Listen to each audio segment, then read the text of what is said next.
This is Yvette Carnell from BreakingBrown.com and YourBlackWorld.net, and I'm joined today by Pastor Mario Sims.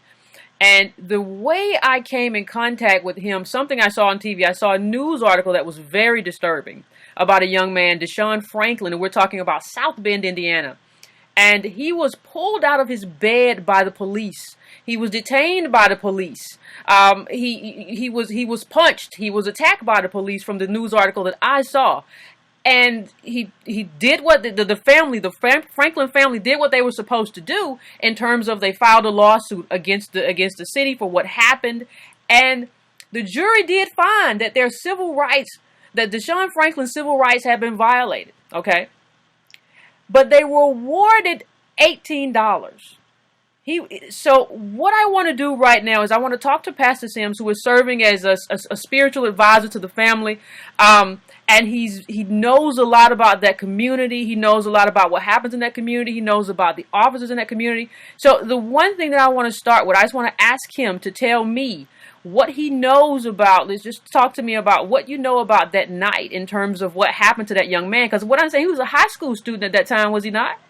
That's correct. At that time, Deshaun Franklin was 17 years old and was a senior at Riley High School, which is not too far. It was within walking distance from the Franklin home.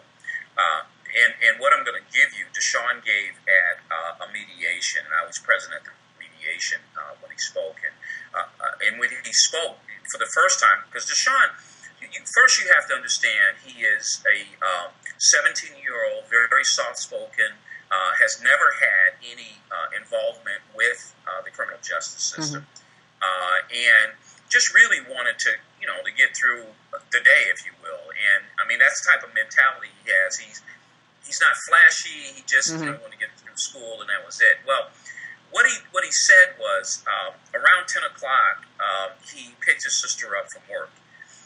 It was a warm July night. And July 7th, 2012, and he returned home shortly after picking his sister up, 10:30, 10:45, immediately went to bed. And then he said, at some point, he realized he couldn't move. Now, and he said, I'm trying to move in my bed, and I realized I couldn't move. And he said, so I opened my eyes. And when he said he opened his eyes, he saw a pair of boots in his bed, and he said that didn't make, you can imagine waking up, opening your eyes, and what you see is a pair of boots standing in your bed.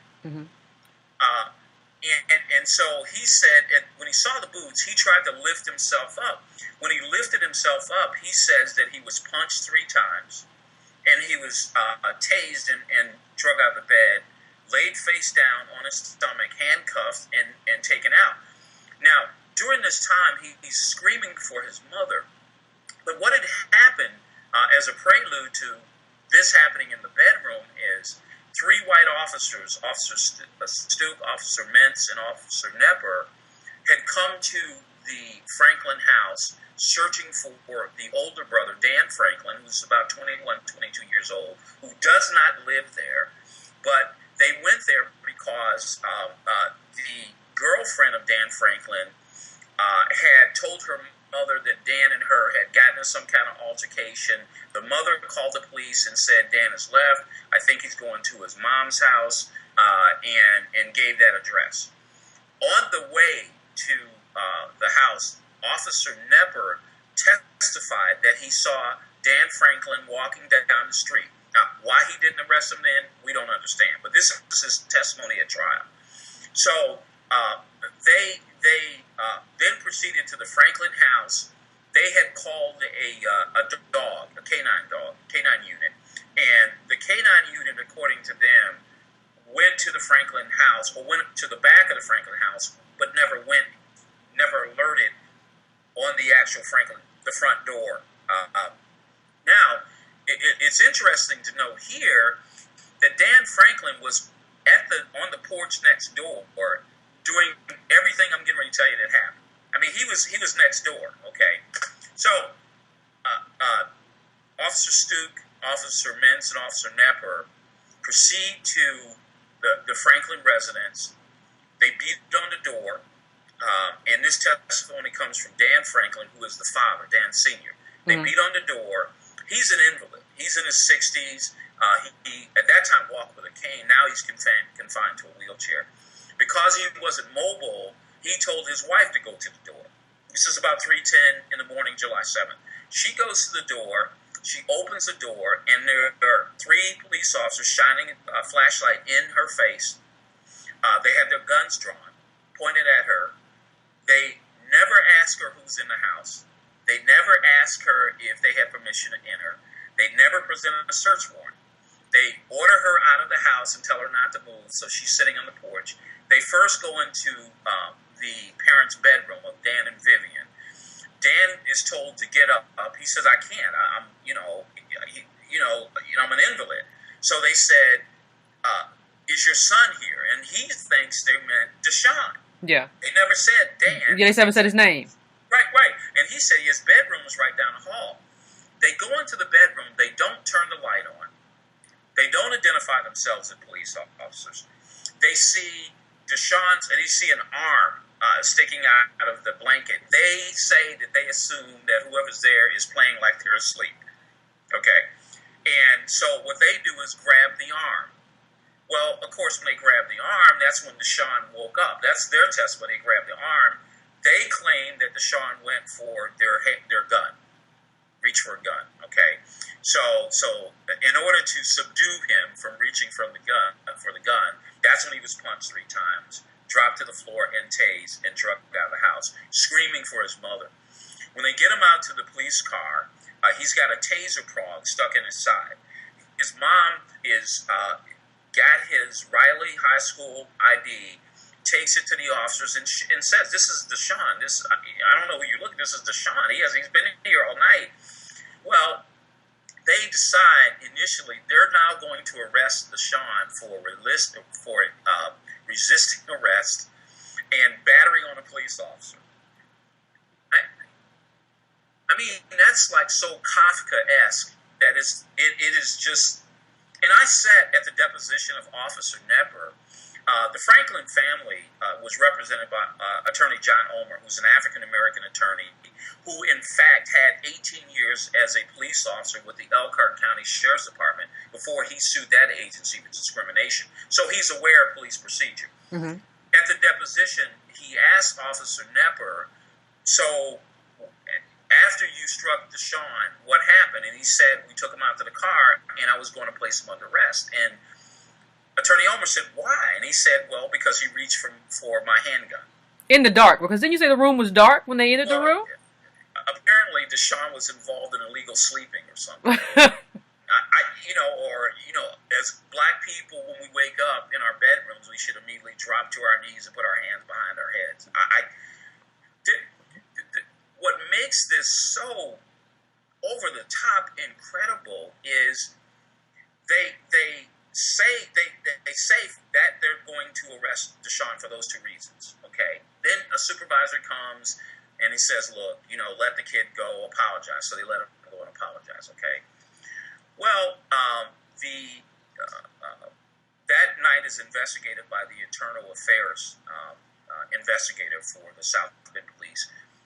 And within a month, he makes a determination that not only was there a warrantless illegal entry, which violated the department policy, but also that there was excessive force. Mm-hmm. This is in a 4 or 5 page Internal Affairs document, which I have a copy of. Well, from that point on, the Franklin's retained counsel, Attorney John Omer, that was in 2012.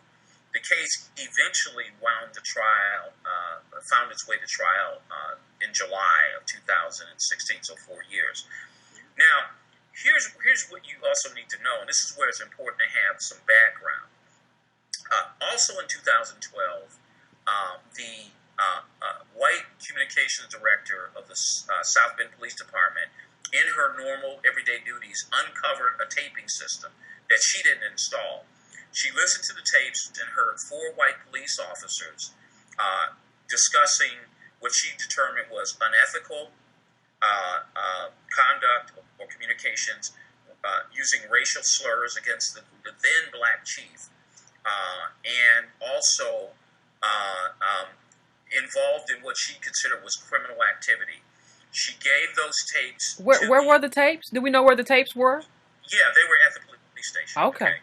South Bend Police. What had happened was one of the division chiefs, because there was so much backbiting in the department, had decided to tape his line. So if anybody tried to, say one thing to him and he could use this. Well, he got promoted. The guy that inherited his line didn't know that it was being taped. Mm-hmm.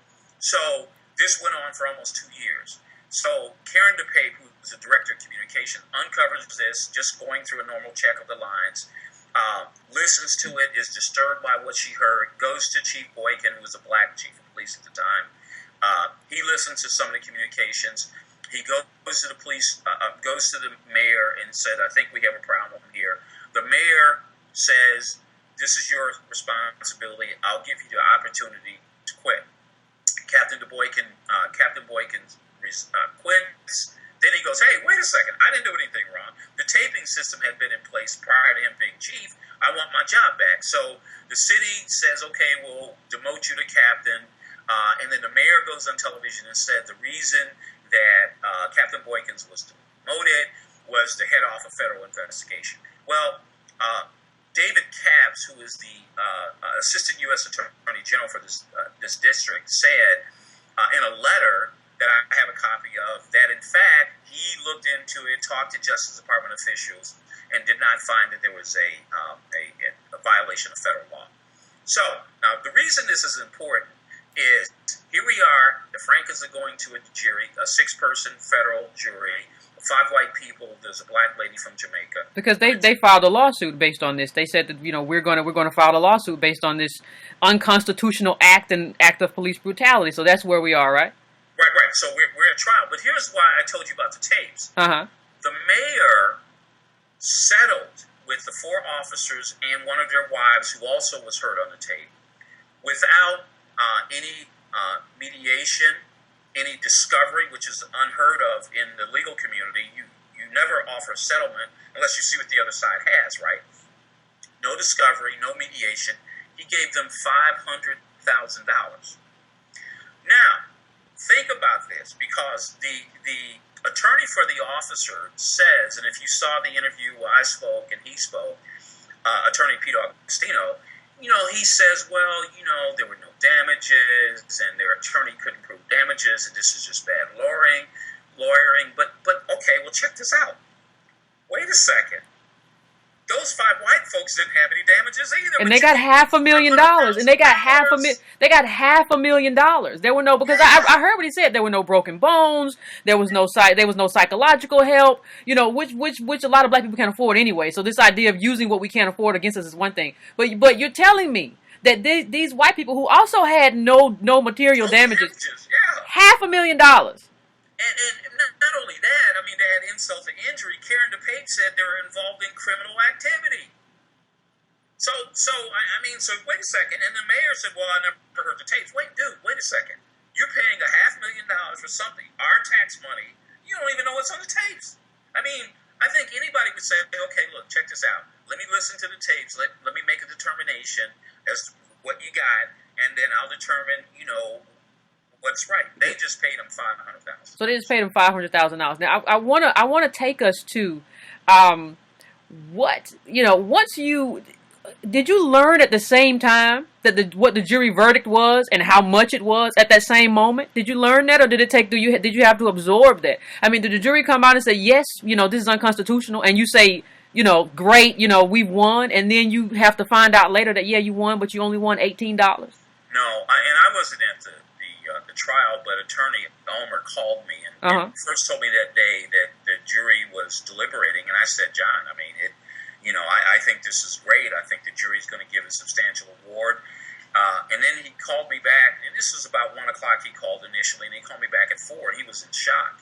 He was like, Mario, they found the constitutional violation, which was the illegal entry, but they awarded what happened was each of the officers had to pay each of the Franklins $1 for each count. So it was actually $1 per count, and that's how you got the $18, okay?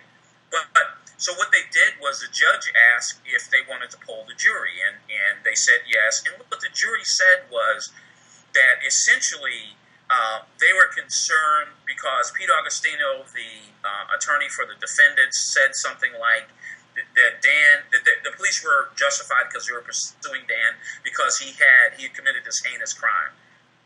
Dan Franklin was never arrested. So wait a minute, the person they were pursuing when they went in and pulled this young high school student out of the bed, this soft-spoken high school student out of the bed, the person they were pursuing, they never arrested. They never arrested. Yeah, I mean, it gets worse, okay, because, now you have a situation that the whole family's been traumatized, right, and they've been insulted, and essentially it just said, look, black people, okay, we'll agree that that your constitutional rights were violated, but here, just take some chump change, okay? Well, but here's the thing that's so crazy. In talking to John Ulmer, their attorney, he said, Mario, how do you get the jury to determine that it was a Fourth Amendment violation without also finding that they used excessive force? See, basically, I guess to beat a sleeping young black man and tase him is okay. See, that's the thing that's so chilling. So my position is, as a pastor who works with, I go into the jail every second Monday and minister to young black men. And I minister to young black men in the street every day. What do I tell them? Do I tell them, work with the system and, you can't. No, what the system is basically telling them is that their rights don't mean anything, that they don't have any rights in this society. Well, they covered that by saying, take some chump change. Yeah, but $18 is even chump change. That's not even. What I'm saying. That's my point. I mean, well, when you deal with white folks, their mind is, well, we gave. You look at some of the comments under this news story, and one of the comments from some white person was, "What are you complaining about? They gave $18 to buy chicken with." You know what I'm saying? Yeah, and that goes to one of my other points. I had written an article a couple of weeks ago about Wisconsin and the poverty after the riots in Milwaukee, about the poverty there, about there was an article, I think it was Madison 365, basically saying that half of the black communities there were prisons and the other half were places that you didn't want to be, in terms of they were Section 8 housing, low income housing. That's the way black people live there. And I said that community is in collapse. And you were telling me, I don't know a lot about South Bend, Indiana, and you were telling me about the poverty in that community and how blacks are sort of relegated there and sort of kept in a certain position as a permanent underclass. And I just want to hear a little bit about that to give us context of this community where this is happening.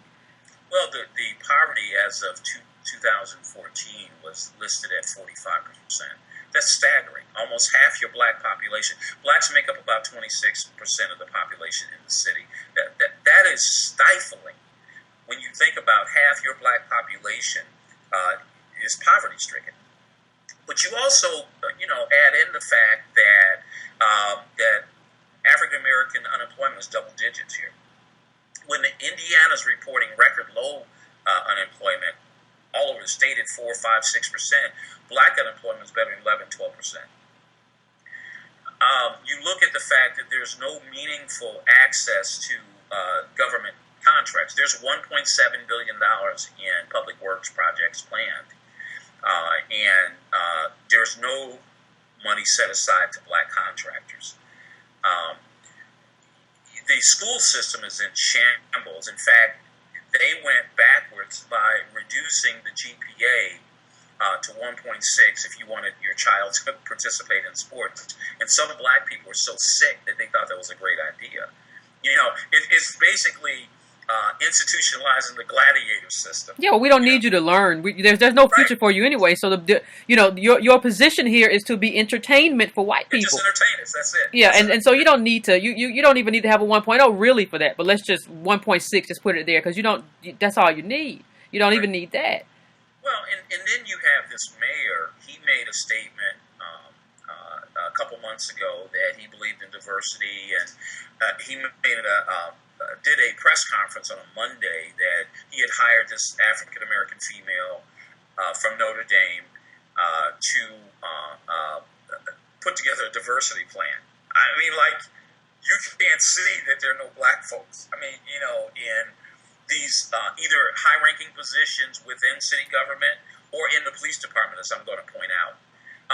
So on Monday, he sits down with his new diversity officer, who they paid $80,000, and they're good at paying a black female. Mm-hmm. That there's no black male, but a black female. Mm-hmm. And she says, well, we don't have any benchmarks, but we're going to change. It's like this mumble jumble. So that's a Monday, right?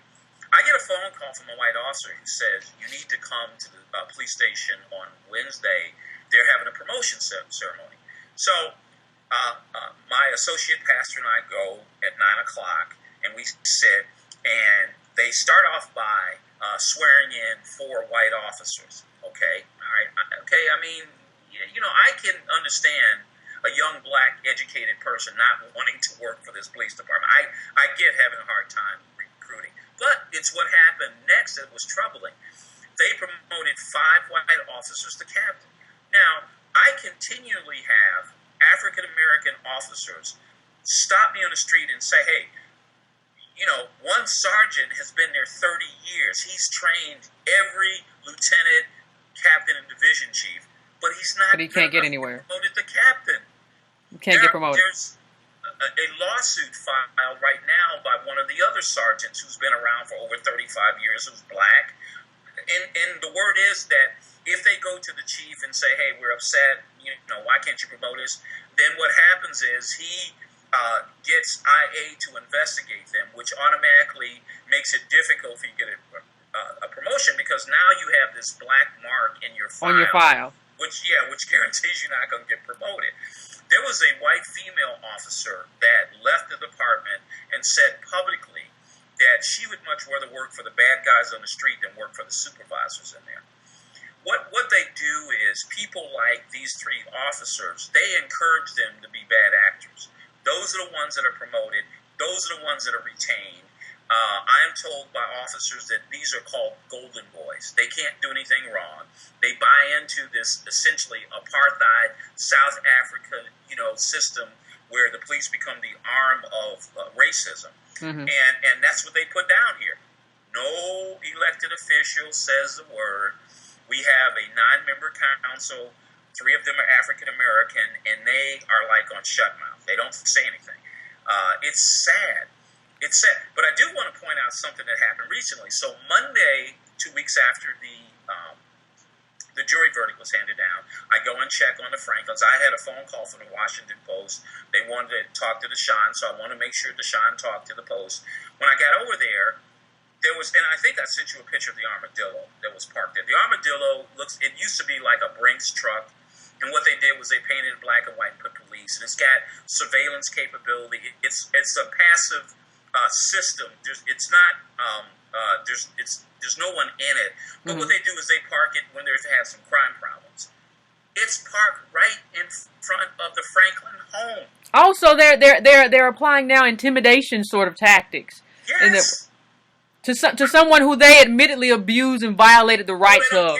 Oh, they don't care. It's just okay. a bunch of niggas. What do we care? That's the attitude that they're trying to send. This is clear.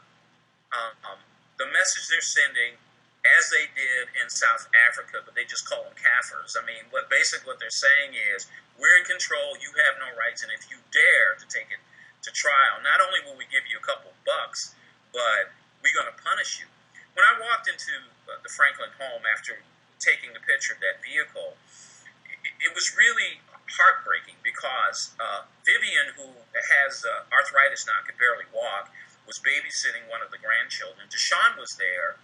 They were sitting in the living room in the dark with the blinds pulled at about 5 o'clock in the afternoon, because they knew this truck had surveillance and listening capabilities. Mm-hmm. And this is 2016, and that these sort of tactics, are being deployed. And like you said, you have black leadership there, but the black leadership doesn't do anything. They're sort of employed as we employ the black leadership, the black misleadership functionaries in society, and specifically, especially small towns where, we give you our diversity. We put a black face in a high place, but that person doesn't do anything for fear of losing their job or their position. And so that's what we have. Now, one thing I wonder, though, do we know anything about these officers who pulled Deshaun out of bed that night and punched him and tried to arrest him? They have quite a history. I mean, prior to the incident in 2012 with Deshaun Franklin, there was an incident where they had chased, the same three officers had chased Michael Anderson. It was a low-level drug dealer. He sold bags of marijuana. They chased him down the street in broad daylight, so people saw around 4 or 5 o'clock in the afternoon. They claim that he stuffed a nickel bag of marijuana in his mouth with $1 and choked to death. And so it's the same three officers involved in that. There's a wrongful death lawsuit that's been filed by his family. There was also a young mentally challenged white clerk at a 7-Eleven, same three officers, where this clerk works like the 11 o'clock at night shift, and one night a patron came in. He could smell the alcohol, so he went to the windows. The patron left and wrote down a license plate number. And then when these three officers came in to get ready to go off shift, they came in to get coffee, pop on a regular basis. The gentleman, Jonathan Ferguson, told them, "Hey, this guy's drunk. He was probably wrecked his car, hit somebody. Here's his license plate number." And they're like, "We're getting off. We ain't got time for that." So Jonathan calls the police station the next day and reports him. That evening, they come back. The 7-Eleven camera shows one of the officers walk by Jonathan's car, take some out of his pocket, bend down, stand up, put it back in his pocket, go inside, and tell Jonathan, "Hey, you got a flat tire." Well, when Jonathan goes out, he sees his tires have been punctured by a knife. Okay, we do and the other thing is too, we found out when we just his parents went to my church, so that's how I found out about this.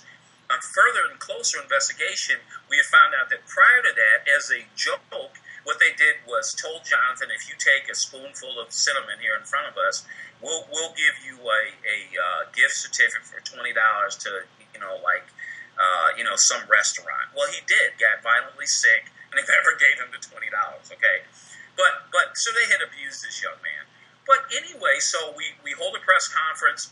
At the press conference, one of the reporters tells us, well, the police say that they arrested a juvenile for punching the tires. I talked to one of the black officers that I know. He goes to JJC, which is where the juveniles are held, and discovers that there was never been a juvenile arrested for this. In fact, they were just lying.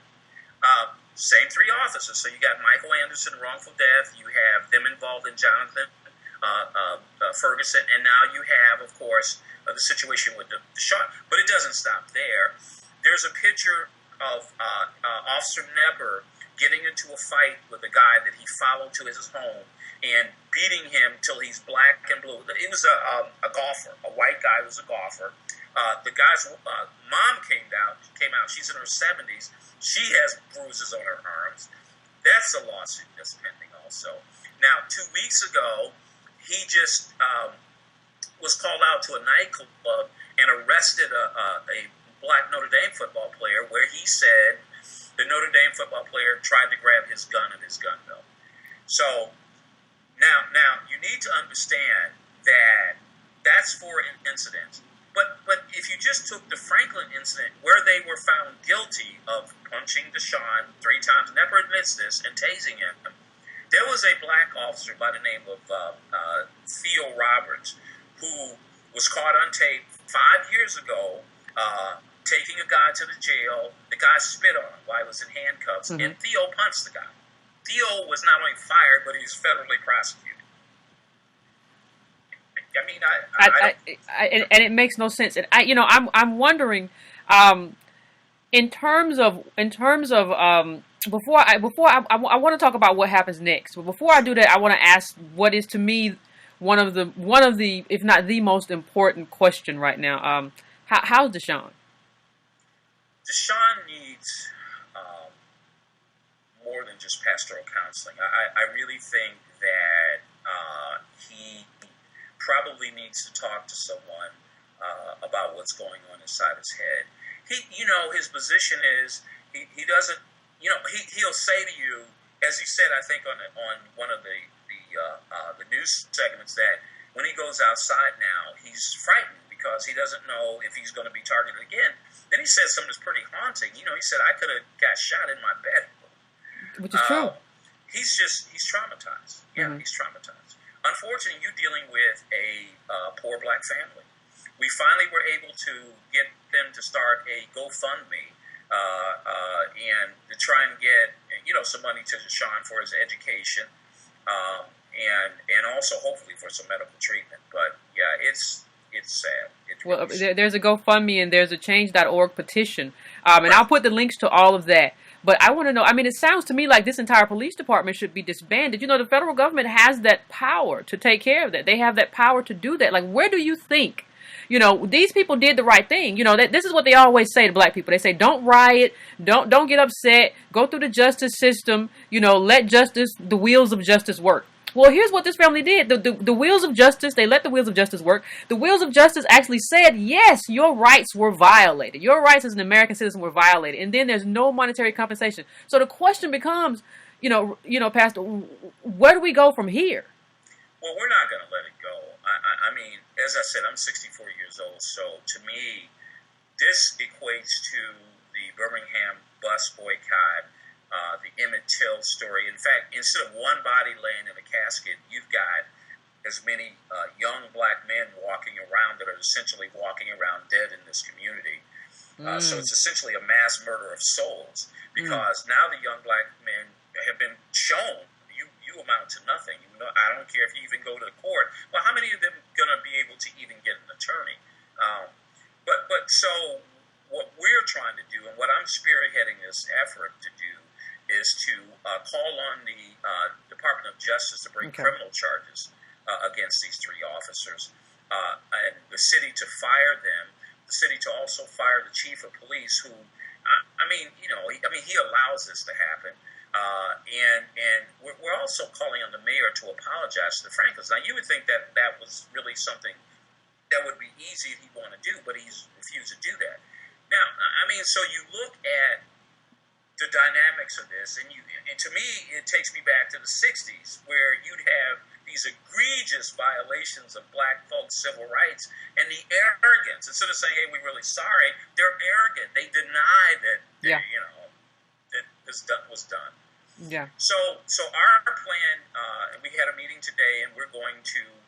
There's a meeting that the police department set up for quote-unquote community relations, which is insane, next Thursday. We're going to stand outside and boycott that, put together a informative sheet to talk about all the poverty and those kind of things, to let people know as we are pursuing the online petition.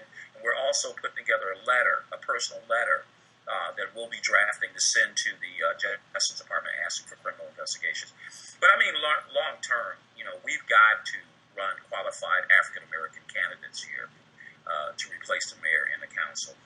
This is ridiculous. It is. This is just so over the top. And the mayor continues to say, well, I can't believe that people don't think that they have civil rights here. We really got to look into that. Wow. Well, you just proved it. Well, I just want to thank you for joining me, Pastor Sims. I just want to thank you for coming on, and I'm going to put the links there where people can donate, and where people can sign the petition and do what they need to do. And I want you to continue to keep me posted on what the Your Black family can do to aid in this, because I know that what happens a lot of times is these things fall out of the headlines, and then, it's still ongoing. People still, Deshaun could still have problems. The car still parked across the street, and everybody else is going on with their lives. And so what I want to kind of make sure of in this case is that we don't go on until until that family gets some type of, a compensatory, monetization of what happened, or the Justice Department shuts down that police department and comes in there and prosecutes. Because, I mean, this is just the most ridiculous thing I've ever heard, and the level of corruption it's unlike anything that it's like a Gangland TV show or something. It's a Netflix series is what I'm listening to. Yeah, it really is, and that's why. But it's America. Yeah, and the thing is, like I said, I'm a veteran of the Marine Corps, and I wore I wore the uniform of this country. I had friends who died in Vietnam upholding what they thought was, this flag and our constitutional rights. I'm not going to let that die. To me, this is personal. I don't know where everybody is at with this, but to me, this is personal. This is not the America that I've come to expect, that I wore the uniform of. And certainly, I've got grandchildren and children. I'm not going to let this happen. We can't get any way tired. We gotta deal with this. I think that's the best final word right there. And I want to thank you for coming on and talking to Your Black World about this, and we're going to stay on top of this. Thank you, sir. God bless you. Thank you.